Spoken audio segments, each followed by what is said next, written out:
Olá, meus irmãos, a paz do Senhor Jesus Cristo. Para quem ainda não me conhece, eu sou o pastor Eduardo. Na reflexão de hoje, eu quero falar sobre o tema família. E para tratar deste tema, eu quero vos falar em Provérbios, usar o texto de Provérbios, de número 15, e o verso 22, que está escrito assim: quando não há conselhos, os projetos ou os planos saem em vão, em outra tradução, ou se dispersam, mas quando há muitos conselhos, eles se firmam. Amém? Queridos, este é o canal Palavra Viva, e com base nesse texto, eu gostaria de meditar com você, de pontuar alguns conselhos para a família, alguns conselhos para a família. Queridos, a palavra de Deus nos fala que quando não há conselhos, os projetos ou os planos, eles se dispersam, eles são em vãos. Mas quando há muitos conselhos, os projetos ou os planos, eles se firmam. Nós sabemos que a família, ela não é uma idealização dos homens. Não foi o homem quem inventou a família, mas a família é a primeira instituição divina, é um projeto de Deus. O próprio Deus projetou a família, o próprio Deus trouxe a família à existência. Lá no Éden, quando depois de Deus ter criado todas as coisas, Deus resolve formar o homem do pó da terra. E quando este está formado, Deus viu que era bom tudo quanto ele havia feito, mas Deus percebeu que de todas as espécies dos animais, tanto que rasteja, como animais aquáticos, como animais que voam, havia um par, macho e fêmea. E Deus, olhando para o homem, viu que não era bom que o homem estivesse só. Então o Senhor disse: far-lhe-ei uma adjuntora, para que esta esteja ao seu lado todos os dias de sua vida. E assim, os irmãos conhecem a história.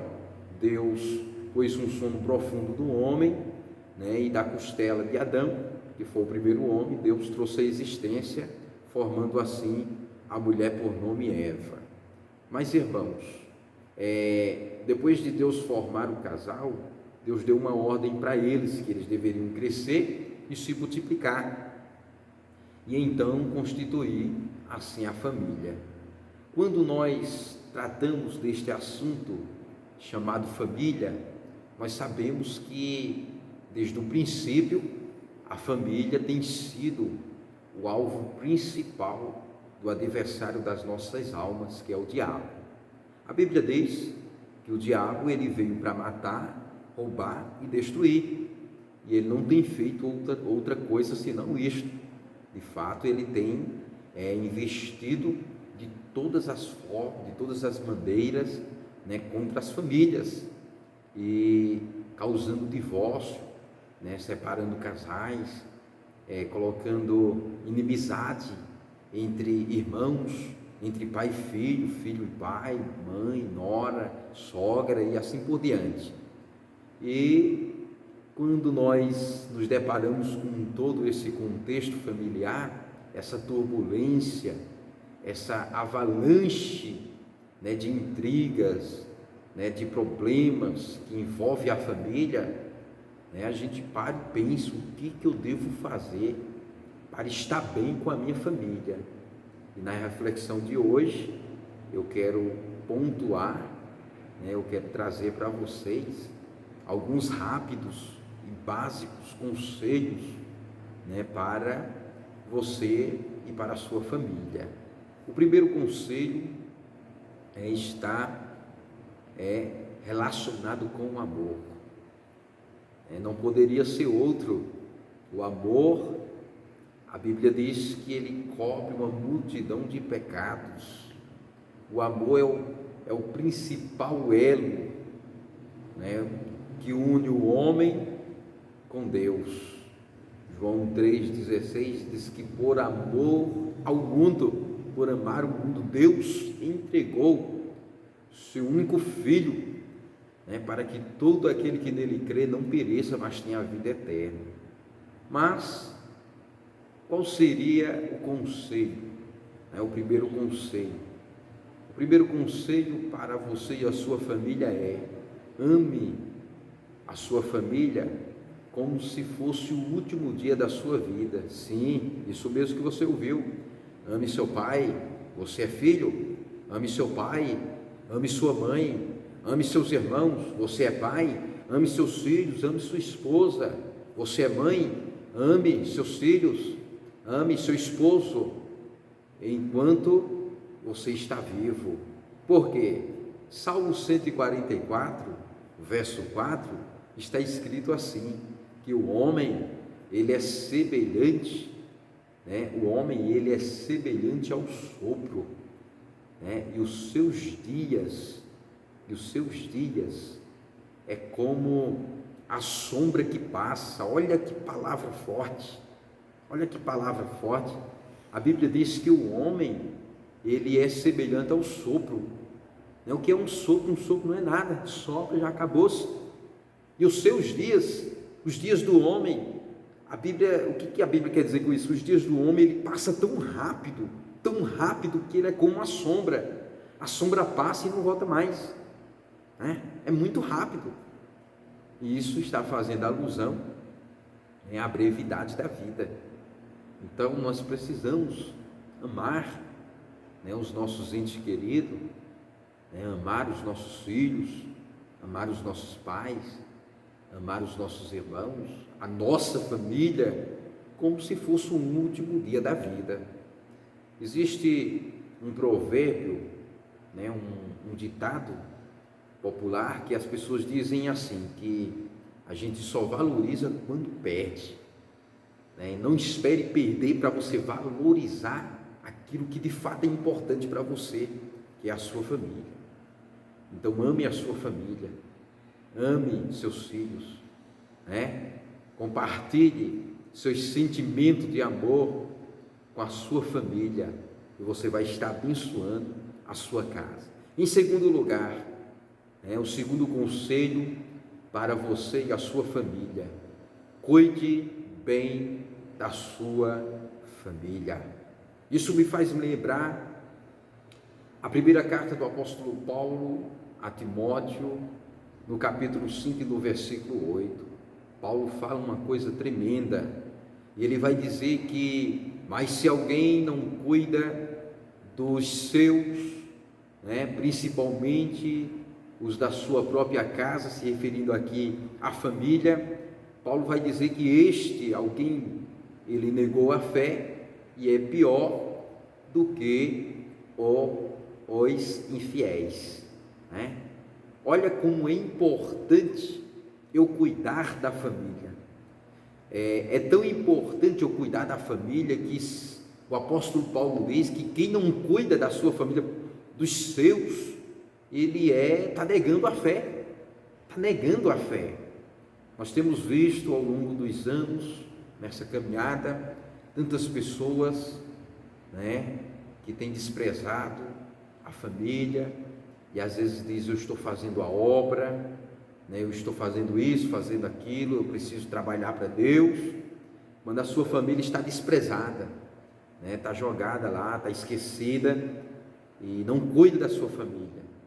Logo vem o divórcio, logo vem a separação, a destruição, um para o lado, outro para o outro, os filhos se dispersam, e aí a pessoa vai pôr a mão na cabeça e vai perguntar: meu Deus, onde foi que eu errei? Porque não soube cuidar da família. Se você não sabe cuidar, peça a Deus, Deus vai te orientar, Deus vai te dar sabedoria, mas não se esqueça, cuide da sua família, porque se eu não cuidar da minha família, eu estou negando a fé. Amém? Em terceiro lugar, um outro conselho para você e para a sua família: primeiro, ame sua família. Segundo, cuide bem da sua família. E em terceiro lugar, seja você um exemplo inspirador para a sua família ou dentro da sua casa. Por que este conselho? Por que eu devo? Por que eu preciso ser um instrumento, um agente inspirador dentro da minha família? As pessoas precisam olhar para mim e me ver como um exemplo de pai, um exemplo de esposo, um exemplo de sacerdote do lar. Eu aprendi uma coisa muito interessante, eu quero compartilhar com você rapidinho. Uma vez eu estava conversando com a minha filha, eu tenho duas filhas, eu estava conversando com a minha filha mais velha, de 10 anos, ela tinha 4 anos, e eu lembro que eu disse para ela: Jasmine, ore, dobre o joelho para orar antes de você dormir. Eu estava ensinando ela, e ela olhou para mim e disse: seu pai, você também não vai orar? Veja bem, existe uma forma de você ser um agente inspirador dentro do seu lar, existe uma forma de você ser um exemplo, existe uma maneira que é eficaz de você ensinar a sua família, de você inspirar a sua família, e esta forma é você dando exemplo. As atitudes falam mais do que as palavras. Amados, as pessoas estão nos observando. Seu filho está olhando para você. Que beleza, que maravilha, que coisa tremenda, satisfatória seria ou é quando um filho, quando uma filha, ele diz assim, alguém pergunta o que você quer ser quando você crescer, e este filho enche o peito e com muito orgulho ele abre a boca e expressa com convicção dizendo: quando eu crescer eu quero ser igual ao meu pai, quando eu crescer eu quero ser igual à minha mãe. Por quê? Porque ele enxerga nos pais um exemplo, ele enxerga nos pais uma inspiração que o motiva a prosseguir. Mas que tristeza, que trágico é um filho ele expressar dizendo que não quer casar com uma pessoa, não quer uma mulher como a sua mãe por causa das suas atitudes. Que trágico, que tristeza é para uma filha dizer que carregar o resto da sua vida os traumas por ver o mau exemplo dentro de sua própria casa dado pelos seus pais, pelo seu pai que talvez bate na mãe, trata a mãe má, de forma errônea, é ignorante, é bruto com todo mundo. Então seja você um exemplo dentro da sua casa, para a sua família, seja você um agente inspirador dentro do seu lar. Então, em primeiro lugar, primeiro conselho, ame sua família. Segundo, cuide bem da sua família. Em terceiro lugar, seja um agente, um exemplo inspirador dentro da sua casa. Em quarto lugar, invista na sua família. É isto mesmo que você ouviu? Invista na sua família. Por que devemos investir na família?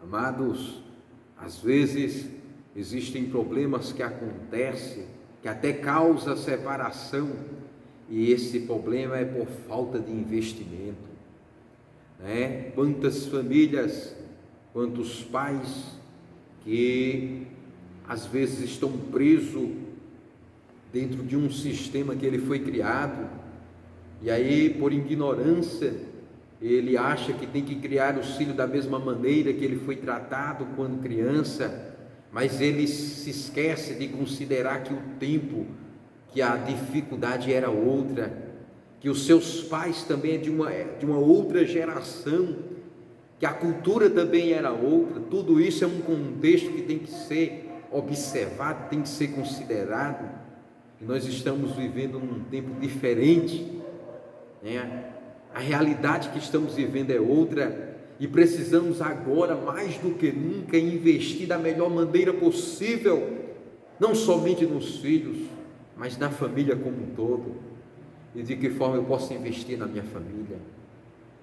Eu tenho que investir tanto no âmbito espiritual, nas necessidades espirituais, como na necessidade secular, física, de ordem natural. Eu tenho que investir nos meus filhos, nos seus estudos, na faculdade, no estudo de modo geral, no trabalho.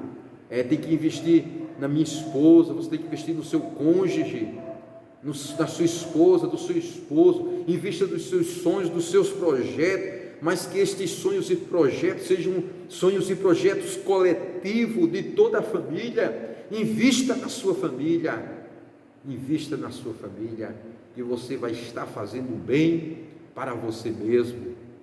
Então, este é o quarto conselho para você e para a sua família. Em quinto e último lugar, primeiro, ame sua família. Segundo, cuide bem da sua família. Terceiro, seja você um agente ou um exemplo inspirador dentro do seu lar. E em quarto lugar, invista em sua família, invista com tempo, invista financeiramente, invista psicologicamente, invista emocionalmente, invista em todas as áreas, invista espiritualmente, pague o preço pela sua família, eles precisam e dependem de você. E em quinto e último lugar, se posicione como um sentinela da sua família, se posicione como sentinela de sua família. Veja bem, na primeira epístola do apóstolo Pedro, no capítulo de número 5, no versículo 8, é um versículo muito conhecido. A Bíblia diz: sede sóbrios e vigiai, porque o diabo, o adversário da nossa alma, ele anda em derredor, rugindo como um leão, buscando a quem possa tragar. Então, por que eu preciso ser um sentinela da minha família? É porque o diabo, ele anda em derredor, ungindo como um leão, buscando a quem possa tragar, e ele quer destruir a tua e a minha família. Então, o que é ser sentinela?